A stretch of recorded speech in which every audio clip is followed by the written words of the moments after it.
Welcome to the 9 Principles Framework in Action. Impactful Irreplaceables, recruit and re-recruit the best. My name is Dr. Deanna Ashby, and I'm a leader coach with Studer Education. As always, our work is based on the 9 Principles Framework for organizational excellence. Today, during our short time together, we're going to talk about growing, selecting, strengthening, coaching, and celebrating your best team ever. To get us started, I want to share this slide that Dr. Melissa Matarazzo shared with me, which I found very interesting. 13% of all employees are fully satisfied with their job experience. 79% of employees who quit their jobs cite that it's because of a lack of appreciation. 63% of companies say that retaining employees is actually harder than hiring employees. And most enlightening to me is the last part. 75% of people voluntarily leave their jobs. They don't quit their jobs, but they're quitting their boss, which leads us to ask the question, what are team members looking for in their leaders? A Gallup poll that I recently reviewed said that people who simply have a good friend in the workplace are more likely to stay, which makes sense when you think about how much time we spend at work. The poll also stated that 70% of a team's engagement could be attributed to a manager. So we must ask ourselves, are we creating for our employees the best place to be for that sense of belonging? We must also ask ourselves, do staff members feel welcome coming to us with those tough issues? Are we willing, as supervisors, to roll up our sleeves to accomplish those messy tasks? Are processes and procedures in place that help our organization run as effectively and as efficiently as possible? And do our employees have opportunities for input about their job duties and professional learning? Hiring season is here. So today during our webinar, we want to talk about what can we do to help you get your best team ever. It's barely enough to replace those who retire or leave in a regular year, let alone what we've been through with COVID. Instead, any sustainable approach to staffing, we must focus on retaining the teachers that we have now. To do this, I think that we all must consider our own journey and what brought us to pursue education and this pathway. To be quite honest, I was always one of those little girls who took her teddy bears and her dolls and put them out in the folding chair on the carport and had school, like so many other teachers that share that same story. I wanted to make a difference. I love school. I love learning. So why not make a career out of it? When I first became a teacher and still throughout my career, it was always so rewarding when I would be teaching a tough concept and suddenly the light bulb would come on. And I would see where that student would get it. And I don't know who was more excited, me or them. And to be completely transparent with you, I was raised in Kentucky by a union coal miner. He was always worried about job security for my sister and me. And he would tell us, one of you needs to go to school and be a nurse, and one of you needs to be a teacher, because wherever you live, you'll always have a job. And that couldn't be any more true today than it was then. I also loved, and I'm sure you did too, it was very attractive to me when you dial it back and we're pursuing what we're going to major in college, was the fact that teachers got the summers off. They got 2 weeks of Christmas vacation. I thought that was pretty cool then, and I still think that now. It's also that we had a varied schedule. You never knew that what was going to happen, and no day was ever the same. But most importantly, it was fun. It was fun to be in a classroom, to be with the kids. We all celebrate those kickball games or those ball games or pep rallies and all the activities that go along with school. I think now one of the most important things that we can do as coaches, superintendents, or principals, educational leaders, is to reacquaint ourselves with why we wanted to be a teacher, what led us to this field, and then tell our story and help that to be contagious. Our greatest legacy isn't our dream. It's the dream that we inspire in others. And when I was superintendent, I would always tell my principals, those decisions you make to hire teachers are probably one of the most important decisions that you'll make in your career. because you're hiring people that are going to carry out your vision, your mission, and your values even after you're gone. So to grow our own, what does that look like? I'm so fortunate to work with some wonderful partners right now, and it seems like all of them are developing their first ever strategic plan.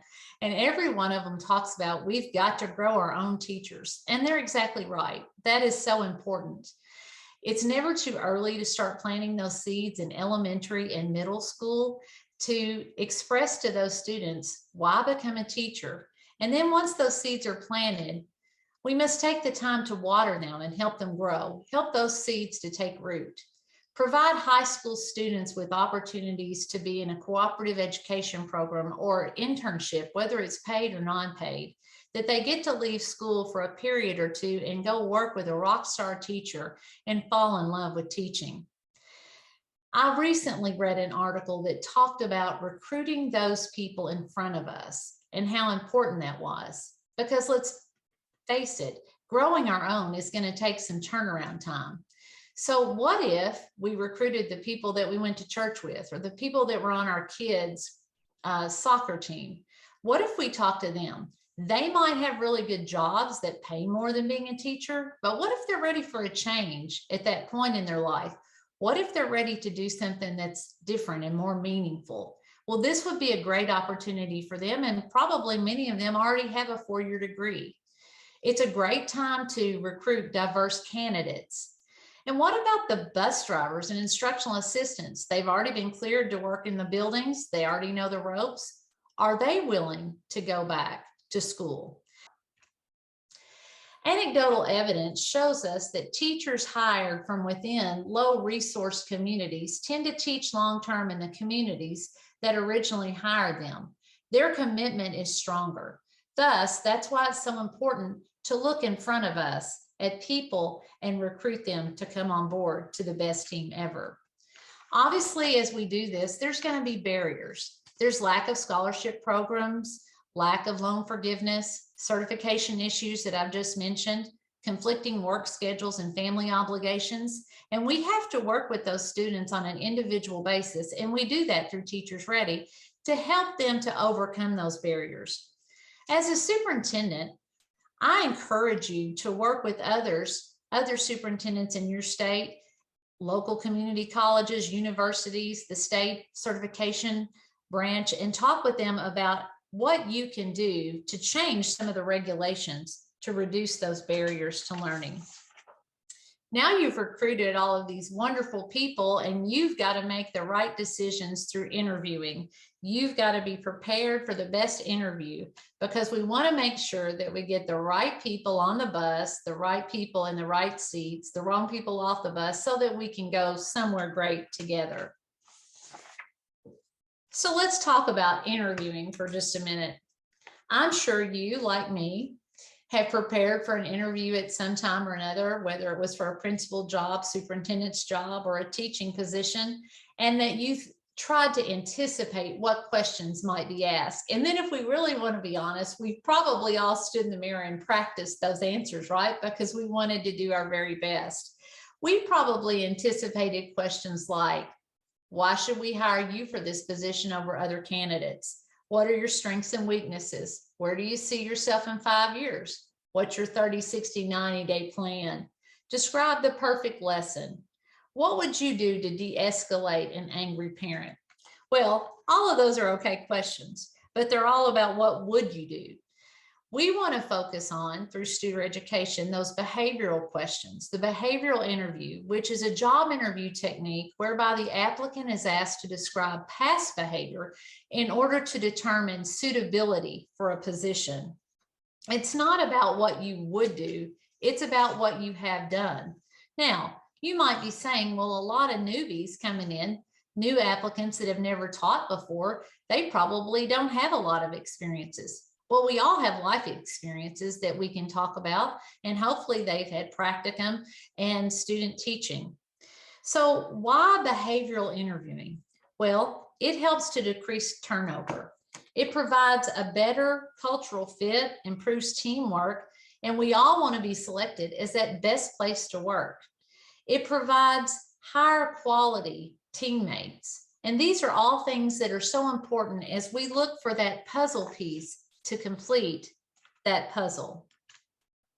So what's the difference in behavioral and non-behavioral questions? Behavioral questions are open-ended and they require the applicant to give an example or tell a story. It asks them to recall a prior experience that they've had. These are more difficult to answer, but they're more predictive of future behavior. The other questions that I mentioned earlier are probably just hypothetical and they focus on what you would do, not what you've done. And many times they're a yes or no question. So how do you write a behavioral interview question? These are not the easiest to write. So the first thing that you have to do is connect the question to the vision, mission, and values of your organization. What are you looking for in this position, in this applicant? And then try to write the question based on a behavior that they would have experienced or demonstrated. So for example, tell me about a time when you felt you didn't live up to your own expectations for yourself. What was your situation? How did you react and what did you learn? Another example would be, describe a situation that did not work out as expected. How did you handle it? And what were your next steps? What about share a time when you've been creative in work? What was the situation and what would you do? To be quite honest with you, even as a former superintendent, if somebody asked me those questions now, it would cause me to pause and reflect to make sure I was providing the best example. And now to recruit and retain and strengthen our team. We've hired the new employees, we've interviewed them. Now, how do we keep them? It's so important to re-recruit our new hires. Most districts that I work with have a new teacher induction program. These programs are very important, but I would venture a guess that they probably need to look at a little different since COVID. So I challenge superintendents and coaches and principals to take a look at your new teacher induction program. Talk to some of your new teachers and see if those programs are meeting all of their needs. We want to develop a system of meeting with new employees to have check-ins with them at 2 specific points to increase chances of retaining those employees. This is what we call through Studer the 30-90-day conversations. Here are the questions. 30 days after school starts, meet with your new teachers and ask them, what's working well? Have there been any individuals who've been helpful to you? This is your opportunity for whoever they name to write them a little thank you note and say, hey, you got a shout out. Thanks for helping a newbie. Based on experiences from the beginning of school, what ideas for improvement do you have for us? Is there any reason that you feel this is not the right place for you? And then how can I help you? Now, before you launch these 30-day questions with the new hires, you want to make sure you explain to them what you're doing. Use your keywords at key times. Take 20 or 30 minutes to chat with them. And during that time, make sure that you talk less and listen more. Go to their room and visit with them. Nobody wants to be called to the principal's office for a conversation. Make that connection with them. Look at their room, brag on it. They'll be so excited that you're there. And then 90 days in, you're going to follow back up with them again. You're going to ask the same questions, but you're going to add to. How do we compare to what we said? And is there anyone that you know at your previous work that might be a good fit for us? This gives you possibly another person to recruit for the team. Make sure that when you have this conversation with them that you take notes, active listening skills, but most importantly, that you follow up and follow through on whatever their concerns were between that 30-day conversation and the 90-day conversation so that they know you're hearing their concerns. We've recruited the new employees. Now, what about those rock star teachers that we have? It is not the technology, the product, or the process that makes a company great. It's the people behind that great solution. And while some might think that irreplaceable is a very strong statement, I think everyone would agree that there are some people who make themselves very difficult to replace.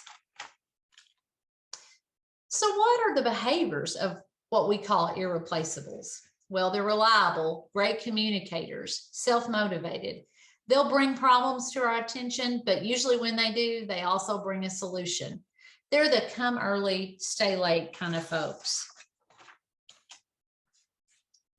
In this performance curve, it says that 34% of your teaching staff are those irreplaceables. So I encourage you at the conclusion of our webinar today to think about who that 34% is. Jot down their names, and between now and the end of the year, block off some time on your calendar to circle back and re-recruit them. So when you talk with them, what are they looking for? How do you do this? Well, they all want feedback on how they can improve because they're continual learners. They're always striving to be better than what they are. Give them public recognition because when you do this, this encourages others to mimic that same behavior. Make sure that you provide them responsibilities. Think about leadership opportunities for them outside of the classroom and outside of the department. Something on a bigger playing field where they can be part of a much bigger picture. And then give them the resources that they need to do their job. They've probably already spent a lot of money out of their pocket already. So let's make sure that we equip them with the tools that they need. So high performer conversations, re-recruit, outline why those people are so important to the organization. Tell them where the organization is going and what their role is in it. Recognize and thank them for their work, and then ask what you can do for them. I work with a superintendent now, and at the end of every conversation with the principal or a direct report, she always says, how can I get out of your way to help you be the best leader you can be? I just absolutely love that question. We've talked about re-recruiting the irreplaceables, working with your new hires. But when we step back and have an even greater lens and looking at our entire building, I think about the iceberg. Sometimes we only see the tip and we don't see what lies beneath the surface. It's very important when we're encouraging our team to consider those unspoken feelings and things that may be going on in their lives, personally and professionally. We want to make them feel valued. We want to help them to be part of solving the problems that we face. We want to encourage listening and brainstorming with their team members, trust and cooperation. And we want to establish team values and goals. As we continue to look at relationship building throughout our entire team, there's 3 other things I want to point out very quickly. The first is listening. And I love this. Hear. H for HALT. Give your full attention to the speaker. How many times have you talked to somebody that they were on their cell phone? E, enjoy. Take a breath and just enjoy the conversation that you're having with them. A for ask. Ask the questions to make sure that you really understand what they're saying and not become quick to make assumptions. And then R is for reflect. Repeat what you've heard to make sure that you're validating their comments. And then provide feedback, authentic feedback to them. We see that reflected so often when we do our employee engagement surveys. Many times people just want to know from their supervisor that they're doing an okay job. And they may say, and it may take a lot for them to ask this question, hey, am I doing okay? Of course, many times we're busy and we don't have the time to dig into that deep question. Well, I encourage you to do is to stop and pause and provide some feedback. And instead of just brushing it off, say something like, you know what, you're asking the perfect question, and I'm delighted that you care about succeeding. And then provide them specific feedback about how they can be the best teammate ever. And most importantly, have fun. Adults need recess too. I just love this. When I was an elementary principal and I would get stressed, my secretaries would find me in the basement in the kindergarten classroom while they were sitting crisscross applesauce, not me, but reading a book to the kids, giving their teacher a break and just enjoying them. Of course, that didn't work so much at the high school level, but I still love to make my way through the building just to have some fun, to go in the gym, to see what was going on in the classrooms. So don't forget to do that. Have fun. That's why we did this. Next, I want to talk about culture of wins. Recently, I was at a national conference and I talked to one of our next level partners. And I said, you and I have both done a lot of these things. We've both been student partners. Tell me something I don't know. If you were doing the webinar about recruiting and retaining, what would you say? And he stood there and paused for a moment and he said, you know, we can't always increase that salary schedule. We can't always improve on the benefits package, but everybody wants to be part of a winning team. And he's exactly right. I'm often reminded of the story of the British cycling team and their journey to victory. They adopted the approach of 1% improvement every day and everywhere. That 1%, you can win with 1% or 1 second or $1, but you capture 100% of the win when you do it. So we should think small. Not always do we need to think big, and adopt the philosophy of continuous improvement through the aggregation of marginal gains. Forget about perfection and focus on progression and compound the improvements, because we know that those little things matter. As you can see in this, those little adjustments add up. The British cycling team, and I just love this, they tested the different fabric samples for biking suits to see which were the most aerodynamic. They also had to figure out which pillows and mattresses led to the best night's sleep. They are definitely thinking out of the box. So what can we do to think out of the box to help increase that 1% every day? If you were able to provide teachers 5 minutes, additional minutes for their lunch, think about what a hero you would be. What if you were able to provide a parent, a community member, or a student aide to help make copies? What if you hired a permanent substitute for each building to help cover the shortages of teachers? And then lastly, what if you were able to modify your schedule for additional bathroom breaks? I think there would be a lot of people that were happy in your building. So I encourage you to think about those things. As you walk in your building, everything you encounter, think about how could I improve on this process to make it more efficient and more effective for my teammates. And lastly, I would just like to say, if you get nothing else from this webinar, one of the most important things that we can all do as educational leaders is to be present in the moment. Put those phones in our pockets and really press into the moment and listen to what's going on with the people that we work with. Recently, I had an opportunity to attend a national conference. And during that conference, there was a speaker named Father Boyle with Homeboy Industries. And I have to tell you, it was probably the best closing speech I've ever heard. Homeboy Industries is an organization that provides hope, training, and support to formerly gang-involved and previously incarcerated people. It allows them to redirect their lives and become contributing members of the community. Father Boyle quoted the words from a song, and I've heard this song 1,000 times in my life, but it's never really struck me. The words he quoted were, "And a soul felt its worth." He said that that's about people's need to feel seen, safe, cherished, and valued. So I encourage you, before you ever walk into your school, your central office, your workplace, that you take a moment and think about that line from that song, "And a soul felt its worth." Don't we all want to be seen by our supervisors? Don't we all, when we pass them in the hall, want them to say good morning? Don't we all want to feel like that we're coming to a place that's safe, where we're cherished, and that what we do is valued? My challenge to you is to take that moment every day.